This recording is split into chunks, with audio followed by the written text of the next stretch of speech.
بەناوی بنەماڵەی میری بە خێرهاتنی هەموو لایەنێک دەکەین ئەوانەی بەرپرسن و لایەنەکان هەموو بە تێکڕایی و هەروەها جەماوەری بەڕێز و میوانانی قەدرگران هەر هەمووتان بەخێر بێن لەسەر چاوان و لەسەر سەران خدا ئەجر و پاداستی هەموو لایەکتان بداتەوە بەخێر ئینشاء الله.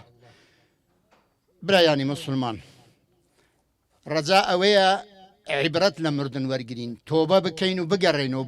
ئەوە دەردەکی مهم نییە، ئەوە چونکی پلەی شەهادەتی هەیە، مادام زەرەری تێدا نیە لە دوای مردن ئەوە بە زەرەر حیساب نییە.